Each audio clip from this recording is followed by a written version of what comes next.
Hi friends, Thakur electrical के YouTube channel में आप सभी का स्वागत है। आज की इस वीडियो में आपको बताऊंगा इफ़ेक्ट ऑफ इलेक्ट्रिसिटी के बारे में या फिर इफ़ेक्ट ऑफ इलेक्ट्रिक करंट। तो जैसे कि हम जानते हैं कि जो इलेक्ट्रिक करंट होता है उसको हम जो है देख नहीं सकते हैं और ना ही उसकी कोई सुगंध होती है और ना ही उसको हम स्पर्श करके देख सकते हैं। क्योंकि अगर हम इसको स्पर्श करके पता करेंगे कि हमारी जो घर में सप्लाई आ रही है उसमें करंट है या नहीं है, तो हमारे को वहाँ पे शॉक लग सकता है और हमारी मतलब मौत भी हो सकती है। अगर ज़्यादा करंट लगे तो मौत भी हो सकती है। तो इसलिए हम स्पर्श करके इसको जो है इसका पता नहीं कर सकते। तो इसका पता करने के लिए इसके कुछ इफ़ेक्ट्स होते हैं जो मैंने यहाँ पे लिखे हुए हैं। पहला है ऊष्मा का प्रभाव, दूसरा है चुंबकीय प्रभाव, तीसरा है रासायनिक प्रभाव और चौथा है किरणों का प्रभाव। तो पहला है हीटिंग इफ़ेक्ट। तो पहले मैं आपको बता देता हूँ कि करंट क्या होता है। करंट की डेफिनेशन होती है किसी भी सर्किट में इलेक्ट्रॉन के प्रवाह को करंट कहते हैं। Flow of in any electrical circuit, flow of electron is called current. तो बात करते हैं ऊष्मा का प्रभाव। ऊष्मा का प्रभाव क्या होता है कि जब किसी कंडक्टर में से करंट गुजारा जाए तो कंडक्टर में जो है रेजिस्टेंस के कारण उसमें ऊष्मा उत्पन्न होती है। ऐसा कोई भी कंडक्टर नहीं हो, चाहे जितना भी प्योर कंडक्टर हो, थोड़ा बहुत रेजिस्टेंस उसमें होता ही है।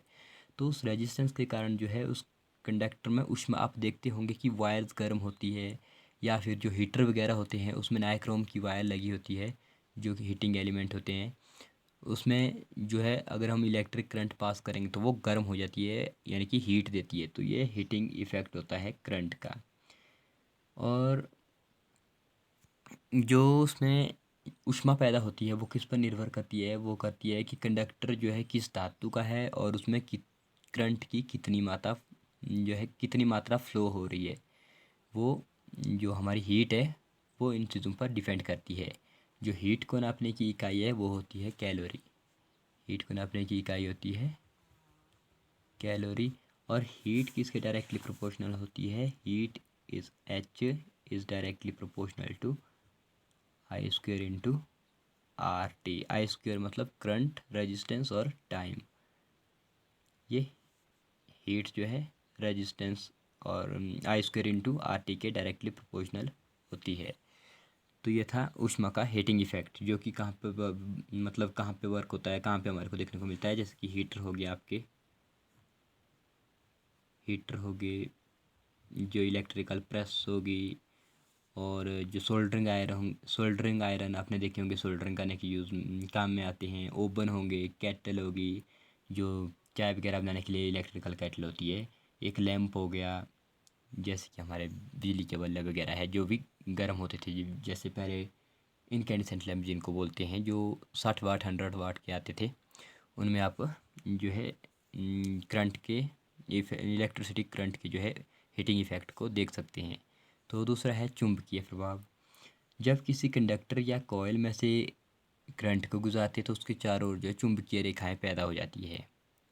आपने अगर ये ट्राई करना है तो आप जो है एक मतलब कील ले सकते हैं और उसके ऊपर जो है वो वायर लपेट के उसमें करंट दे सकते हैं। आप देखेंगे कि उसमें मैग्नेट बन जाता है। वो लोहे की चीज़ों को या फिर मैग्नेटिक मटेरियल्स को अपनी ओर खींचेगा, तो वो इलेक्ट्रोमैग्नेट कहलाता है। तो ये होता है इलेक्ट्रिक करंट का मैग्नेटिक इफेक्ट। लोहे के टुकड़े के ऊपर अगर हम तार को लपेटेंगे तो वो इलेक्ट्रोमैग्नेट बन जाता है। और जो इलेक्ट्रोमैग्नेट होता है, सॉरी, जो मैग्नेटिक इफेक्ट होता है करंट का, वो कहाँ पे देखने को मिलता है? जैसे कि आपने मोटर्स देखी होगी, मोटर जो है मैग्नेट के ऊपर ही वर्क करती है। मोटर हो गई, आपके पंखे होंगे, पंखे भी मोटर लगी होती है। ट्रांसफार्मर हो गए, और आपकी विद्युत घंटी होगी, उसमें भी मैग्नेट होता है। उसी के वजह से जो है वो आवाज़ करती है। मैग्नेट जो है जब उसमें करंट फ्लो होगा तो वो सर्किट कंप्लीट करके गैंग पे स्ट्राइकर के द्वारा चोट करता है तो वो बेल बजती है। फिर स्पीकर होंगे, वो भी मैग्नेटिक इफेक्ट पर ही वर्क करते हैं। एक होता है फिर रासायनिक प्रभाव, इलेक्ट्रिसिटी का, इलेक्ट्रिक करंट का केमिकल इफेक्ट। तो जब हम किसी इलेक्ट्रोलाइट में से करंट को गुजारते हैं तो क्या होता है कि उसमें रासायनिक क्रिया शुरू हो जाती है और वह अपने अवयव में विभाजित हो जाता है। इस प्रभाव को क्या कहते हैं? रासायनिक इफेक्ट। जो इलेक्ट्रोलाइट होता है, इलेक्ट्रोलाइट एक तरल चालक होता है जिसमें से करंट गुजारने पर वे अपने अपने मतलब अपने अवयव में विभाजित हो जाता है। तो वो रासायनिक इफेक्ट की वजह से जो है वो इलेक्ट्रोलाइट अपने अवयव में विभाजित होता है। तो जो रासायनिक इफेक्ट होता है वो कहाँ पे देखने को मिलता है, जैसे कि बैटरी होगी, बैटरी आपकी इलेक्ट्रोप्लेटिंग होगी। इलेक्ट्रोप्लेटिंग का मतलब एक धातु के ऊपर दूसरी धातु की परत को चढ़ाना, उसमें भी जो है केमिकल इफेक्ट का यूज होता है। सेल और मतलब धातुओं को के जो शुद्धिकरण का होता है उसमें भी इसका उपयोग किया जाता है। और जो हमारे सेल और बैटरी होती है वो तो इसी सिद्धांत पर कार्य करते हैं, केमिकल इफेक्ट के ऊपर वर्क करते हैं। तो जो लास्ट इफेक्ट बचता है वो है किरणों का इफेक्ट, रेज इफेक्ट।